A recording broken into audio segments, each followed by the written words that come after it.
ఓం నమః శివాయ. ఓం నమో నారాయణాయ. కర్మ నివారణ నరదృష్టి నివారణ కాళభైరవాయ నమో నమః. ఓం దిగంబరాయ విద్మహే హంసవాహనాయ ధీమహి తన్నో కాళభైరవ ప్రచోదయాతు. హరి ఓం. వీక్షకులకి ప్రేక్షకులకి ప్రియ కాళభైరవ భగవద్బంధులకి స్వాగతం పలుకుతూ మమ్మల్ని ఎంతగానో ఆదరిస్తూ ఉండబడినటువంటి ప్రియ సోదర సోదరీమణులకు, జ్యోతిష్ అభిమానులకు, సనాతన ధర్మ సంరక్షకులకు అందరికీ కూడా అడ్వాన్స్గా మహాశివరాత్రి పండుగ శుభాకాంక్షలు.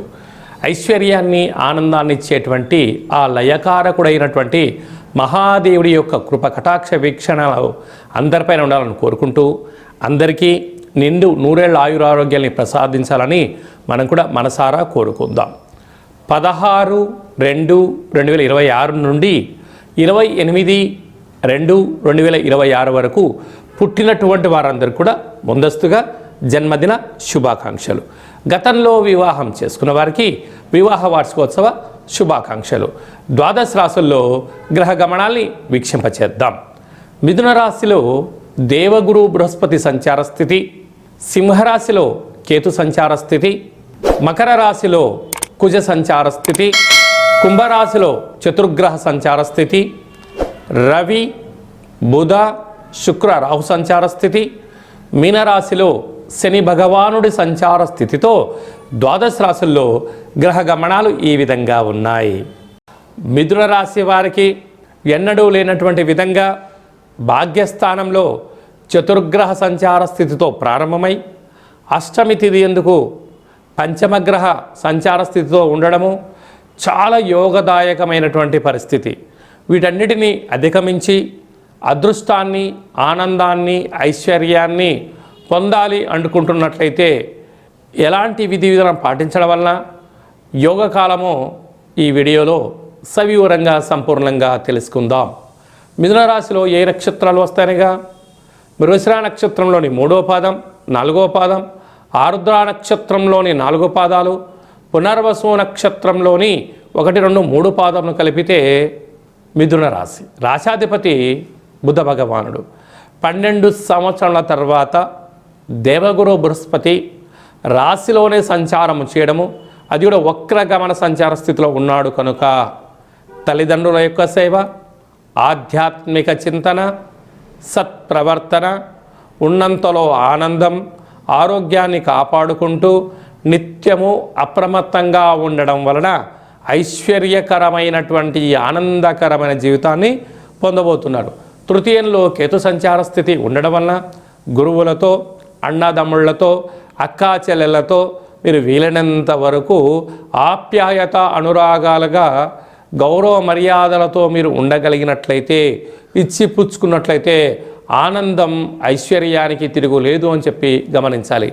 అష్టమంలో కుజ సంచార స్థితి, భాగ్యంలో చతుర్గ్రహ సంచార స్థితి మరియు పంచమ గ్రహ సంచార స్థితి. ఆత్మకారకుడు రవి, రుణరోగ శత్రుకారకుడు కుజుడు, బుద్ధికారకుడు బుధుడు, కళత్రకారకుడు శుక్రుడు, వాస్తు నరదృష్టికారకుడు రాహు భాగ్యస్థానంలో ఉండడం వలన ప్రేమికులు చాలా జాగ్రత్తగా ఉండాలి. భార్యాభర్తలు కూడా అన్యోన్యత చాలా అవసరం. ఎవరైనా ఏదన్నా మీ ఇద్దరిలో ఒకరు ఏదైనా చెప్పారనుకోండి, అది ఇష్టమున్నా ఇష్టం లేకపోయినా మౌనంగా ఉండండి. మీరు ఏం చేయనక్కర్లేదు.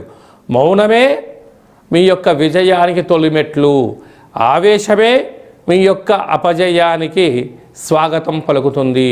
కనుక మీరు ఎంత మౌనం, ఎంత ధ్యానం, ఎంత ఆధ్యాత్మిక చింతనగా మీరు ఉండగలిగినట్లయితే మంచి రాబోయే కాలం అంతా కూడా మీ కాలమే అని చెప్పి గమనించగలగాలి. కనుక ఇలాంటి కాల సమయంలో మనకు అమావాస్య తిథి ఎందున మనకు పిండి దీపాన్ని పెట్టడం వలన, నవధాన్యములను నానబెట్టి గోమాతకు పెట్టడం వలన సకల దోషం తొలగుతుందని చెప్పి కూడా గమనించాలి. ఫిబ్రవరి నెలలో మాఘమాసంలో ద్వితీయార్థంలో ముఖ్యమైన పండుగల గురించి క్లుప్తంగా సవివరంగా సంపూర్ణంగా తెలుసుకుందాం. మనకు 15వ తారీఖు మహాశివరాత్రి పండుగ అవుతుంది కనుక 17వ తారీఖున మంగళవారము ధనిష్ఠా నక్షత్ర సందర్భంగా ఇంట్లో కాళభైరవ దీపాన్ని వెలిగించడం వలన వాస్తు నరదృష్టి శత్రు ప్రభావాలు తొలగిపోతాయి. పిండి దీపాన్ని వెలిగించడం వలన సంపూర్ణమైనటువంటి మృత్యు అపమృత్యు దోషాలు తొలగిపోతాయి. కొబ్బరి నూనెతో కలిపినటువంటి పిండి దీపాన్ని పెట్టడం వల్ల ఐశ్వర్యం ఆనందం కలుగుతుంది. అంటే ఎన్నడూ లేనటువంటి విధంగా మంగళవారం ధనిష్ఠా నక్షత్రంతో కూడుకున్న అమావాస్య కనుక చాలా మహిమాన్వితమైనటువంటి అమావాస్యగా భావించగలగాలి. అనగా శని యొక్క ప్రభావాన్ని అంగారకుడి యొక్క ప్రభావాన్ని తొలగించుకోవడం కోసం చేసేటువంటి ఏ చిన్న పూజ అయినా స్మరణ ధ్యానము ఆసనం వలన అద్భుతమైన ఐశ్వర్యం ఆనందం కలుగుతుందని చెప్పి కూడా గమనించగలగాలి. 24/2/2026న పాల్గొన మాస శుద్ధ అష్టమి. అష్టమి అనగానే అష్ట కష్టాలు పోగొట్టుడు కోసము చేసేటువంటి కార్యక్రమం అని చెప్పి గమనించాలి.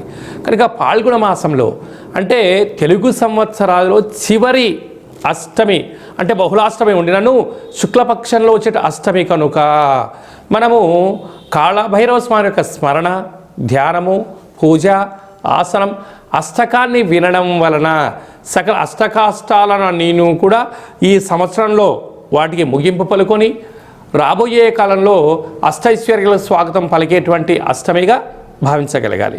మీకు అవకాశం ఉంటే ఇంట్లో చేసుకోండి, లేకపోతే ఈ కింది నెంబరు మీరు సంప్రదించినట్లయితే మీ గోత్రనామంలో మీరు పంపించినట్లయితే మీ యొక్క పేరు పైన కుష్మాండ దీపాన్ని వెలిగించి కాళభైరవ హోమం చేయించి వీడియో కాల్ ద్వారా చూపించి సంపూర్ణమైనటువంటి స్వామివారి యొక్క ఆశీస్సుల కోసము ఆ రుద్రాక్షరం మీకు ప్రసాదంగా కూడా పంపించడం జరుగుతుందని చెప్పి కూడా గమనించగలగాలి.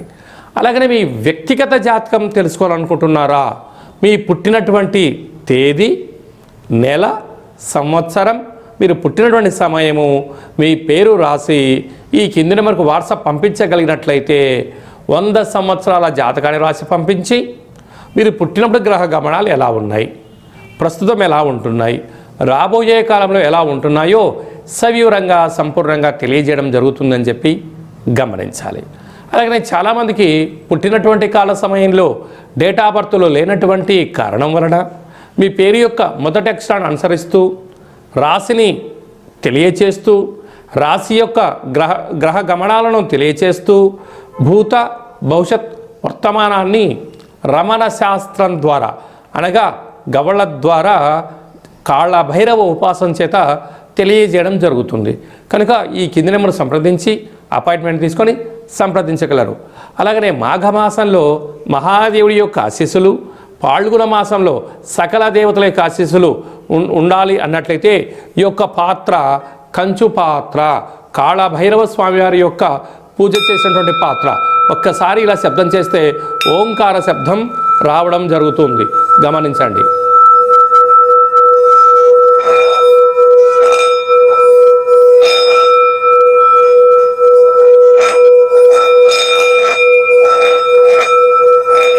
ఇలాగా ఈ శబ్దతో మనం ఎక్కడైతే చేస్తామో గృహంలో ఉండబడినటువంటి జ్యేష్ఠాదేవి బయటికెళ్ళి మనకు లక్ష్మీదేవి గళ్ళు గళ్ళుమంటూ ఇంటికి రావడం జరుగుతుంటుంది. ఈ అక్షయ పాత్ర కాళభైరవ పూజ చేయించడం జరుగుతుంది. కనుక అందరి ఇంట కాళభైరవ స్వామి స్మరణ, కాళభైరవ స్వామి అక్షయ పాత్రను ఉంచుకుందాం, అష్ట కష్టాలకు స్వస్తి పలుకుదాం, అష్ట ఐశ్వర్య స్వాగతం పలుకుతాం అనేటువంటిది చిన్న విన్నపం. అందరికీ శుభాన్ని, జయాన్ని, ఐశ్వర్యాన్ని, ఆనందాన్ని ప్రసాదించాలని మనసారా కోరుకుంటూ ఆశీర్వచనం. శతమానం భవతి శతాయు పురుష సతేంద్రియ ఆయుష్యేవేంద్రియే ప్రతిష్టతే ధనం ధాన్యం బహుపుత్రలాభం శత సంవత్సరం దీర్ఘమాయు. సర్వే జనా సుఖినో భవంతు, లోకా సమస్తా సుఖినో భవంతు. సర్వం పరమేశ్వరార్పణమస్తు. హరి ఓం. ఈ వీడియో మీకు నచ్చినట్లయితే లైక్ చేయండి, షేర్ చేయండి. ఆధ్యాత్మికమైన భక్తి సమాచారాన్ని అందరికన్నా ముందుగా మీరు తెలుసుకోవాలి అనుకుంటున్నట్టయితే గంట సింబల్ ప్రెస్ చేయండి, ఆలనే బటన్ కూడా తెలియచేయండి. ఈ భక్తి సమాచారాన్ని, భగవంతుడి యొక్క ఆధ్యాత్మిక కార్యక్రమాన్ని భగవద్బంధులకు, మిత్రులకు చేరవేయండి. హిందూ ధర్మాన్ని కాపాడండి.